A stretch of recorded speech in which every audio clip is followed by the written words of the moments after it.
ఇక్కడ అంశం అది కాదు. రాజశేఖర్ రెడ్డి గారు బతికున్నంత వరకు అంటే కేసీఆర్ కుటుంబం మాత్రమే ఉద్యమాలు చేస్తూ వస్తుంది. అది కూడా కొద్ది రోజుల పాటు చేశారు, మళ్ళీ ఇదైపోయారు. రాజశేఖర్ రెడ్డి గారు బతుకున్నంత వరకు మూగపోయిన కాంగ్రెస్ నాయకుల గొంతులు ఒక్కసారిగా ఆయన మరణం తర్వాత కాంగ్రెస్ పార్టీ నాయకుల గొంతులన్నీ ఒక్కసారిగా లేచాయి కదా. అట్లానే మీరు ఎందుకు అనుకుంటున్నారు?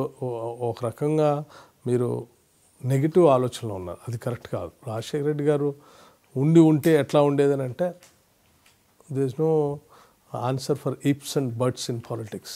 ఒక మనిషి బతుకుంటే ఏమయ్యేదంటే, ఆయన బతుకుంటే మరి ఆయన సోనియా గాంధీ గారికి ఏం చెప్పేవాడు, ఆయన కూడా చేయాలని చెప్పాడు, వాళ్ళిద్దరి సమక్షంలో చెప్పేవారు. తర్వాత అందరు భాగస్వామ్య పక్షాలు అందరిని ఒప్పించి చేద్దామనే ఆలోచనతో ఆయన కూడా ఉండొచ్చు. ఆయన ఆలోచన భావాలన్నీ కూడా ఆమెతో షేర్ చేసుకుంటాడు తప్ప బయట మాట్లాడేవాడు కాదు కదా. ఆ రోజుల్లో పొత్తులో భాగంగా హామీ ఇచ్చారు. టీఆర్ఎస్తో కలిసి పొత్తు పెట్టుకుని 2004 ఎన్నికల్లో పోటీ చేశారు, విజయం సాధించారు.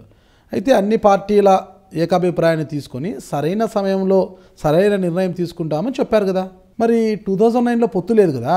పొత్తు లేదు, కానీ ప్రజల ఆకాంక్ష అయితే ఉంది కదా. అందుకోసమే మీరు వాళ్ళు కోరుతున్నారు, ఇక్కడ చేస్తూ ఉన్నారు అన్నప్పుడు సోనియా గాంధీ గారు ప్రత్యేకంగా మాకు ఇచ్చినటువంటి పార్టీ ఇచ్చినటువంటి ఆదేశం కానీ, రోషయ్య గారు ముఖ్యమంత్రిగా ఉన్నప్పుడు కానీ శాసనసభలో అన్ని రాజకీయ పార్టీలకు సంబంధించిన ఫ్లోర్ లీడర్స్ అందరి అభిప్రాయాలు తీసుకోండి అని అన్నారు. బహుశా మీకు అది గుర్తుండి ఉంటుంది. నేను I still remember I was chief whip the time. So నీకు సభలో ఉన్న అన్ని రాజకీయ పక్షాలు, right from TDP to all other political parties, అందరూ తెలంగాణ ఇవ్వమని చెప్పారు. సో ఇవ్వమని చెప్పిన తర్వాత అంటే ఫ్లోర్ లీడర్స్ అందరూ చెప్పారు. బీజేపీ చెప్పింది, టీడీపీ చెప్పింది, సిపిఎం చెప్పింది, సిపిఐ చెప్పింది, లోక్సత్తా చెప్పింది, ఎంఐఎం చెప్పింది, కాంగ్రెస్ పార్టీలో ఉన్న ఒక సెక్షన్ చెప్పింది. వీళ్ళందరూ చెప్పిన తర్వాత మళ్ళీ అదే రోజు సాయంత్రం ఫ్లోర్ లీడర్స్తో పాటు పార్టీ ప్రెసిడెంట్స్ అభిప్రాయాలు కూడా తీసుకున్నాను. అంటే మళ్ళీ సాయంత్రం 4 గంటలకి చీఫ్ మినిస్టర్ గారి ఆఫీసులో అన్ని రాజకీయ పార్టీలకు సంబంధించిన అధ్యక్షులందరినీ అక్కడ పిలిపించి వారందరి అభిప్రాయాలని రాతపూర్వకంగా తీసుకున్నాను. రోషయ్య గారి హయాంలో అంటే కేంద్ర ప్రభుత్వం నుంచి సోనియా గాంధీ గారి దగ్గర నుంచి వచ్చినటువంటి ఆదేశాలతో జరిగింది. ఇటు సభలో ఉన్న అన్ని రాజకీయ పార్టీలు అంటే అందరి ఆమోదం అయిన తర్వాత పార్టీల ఆమోదం కూడా తీసుకుని అప్పుడు అక్కడ ఉన్నటువంటి భాగస్వామ్య పార్టీలు అందరూ కూడా మాట్లాడి, ఇప్పుడు మనం మాట్లాడుతున్న అంశం కూడా అదే సార్. అదే నేను చెప్పేది. అంటే అందరిని ఒప్పించటం కోసం కొంత సమయం పట్టింది తప్ప లేకపోతే అప్పటికే నిర్ణయం జరిగిపోయి ఉండేది కూడా. సో అందరిని ఒప్పించడానికి అది రాజశేఖర రెడ్డి గారు ఉంటే రాజశేఖర రెడ్డి గారు కూడా అదే పని చేసేవాడేమో. ఇప్పుడు మన చర్చ కూడా అదే సార్. రాజశేఖర రెడ్డి గారి మరణం వరకు లేని ఉద్యమం రాజశేఖర రెడ్డి గారి మరణం తర్వాత వేగం వచ్చింది. మీరు చాలా పొరపాటు పడుతూ ఉన్నారు.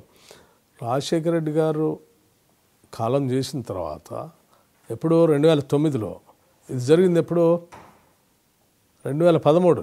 అదే చెప్తున్నా సార్, రాజశేఖర రెడ్డి గారి మరణం తర్వాత ఇవన్నీ జరిగాయి. అదే అంటే 2013 అంటున్నా. కానీ అప్పటికే ఎన్నికల్లో 2004లోనే ఎన్నికల్లో సోనియా గాంధీ గారు హామీ ఇచ్చారు. 2004 నుంచి 2009 వరకు, 2009 నుంచి 2013 వరకు జరిగినటువంటి అనేక సంఘటనలు ఒక్క రోజులో తీసుకునే నిర్ణయాలు కాదు ఇవి. తర్వాత మనం అనుకున్నట్టు పబ్లిక్ మీటింగ్లోనో రోడ్డు మీదనో నిలబడి నిర్ణయం చేసాం కదా, అయిపోయింది, ఇచ్చేసేస్తాం రాష్ట్రం అంటే అది అయ్యేది కూడా కాదు. సోనియా గాంధీ హామీ ఇచ్చిన రాజశేఖర రెడ్డి గారి నాయకత్వ లక్ష్యాలు కావచ్చు, ఆయన ప్రవేశపెట్టిన సంక్షేమ పథకాల వల్ల కావచ్చు, క్రమేపీ తెలంగాణ సెంటిమెంట్ అనేది తగ్గుతూ వచ్చింది. తెలంగాణ నాయకులు కావచ్చు, ఇతర నాయకులు కావచ్చు కూడా తెలంగాణ సెంటి మీద పూర్తిగా మర్చిపోతూ వచ్చారు. అయితే రాజశేఖర రెడ్డి మరణం తర్వాత తెలంగాణలో తిరిగి తెలంగాణ సెంటిమెంట్ ఒక ఉపద్రవంలా పైకి వచ్చింది. అది వాస్తవమా కాదా? అయ్యుండొచ్చండి.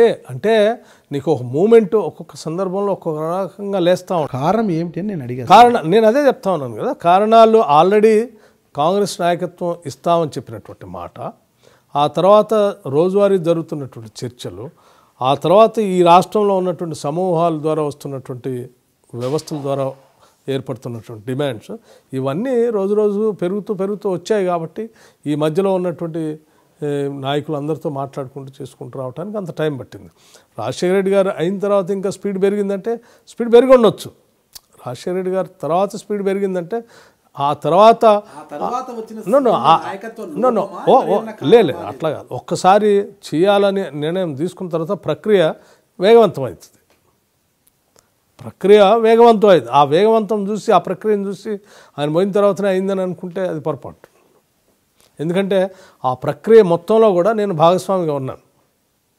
ఒకసారి నేను చీఫ్ విప్గా ఉన్నాను. ఈ నిర్ణయాలు తీసుకునేటప్పుడు ఈ నిర్ణయాలు అందరి అభిప్రాయాలు తీసుకోవడం కోసం అన్ని పార్టీల ఫ్లోర్ లీడర్స్తో సయోధ్య చేసింది కూడా నేనే.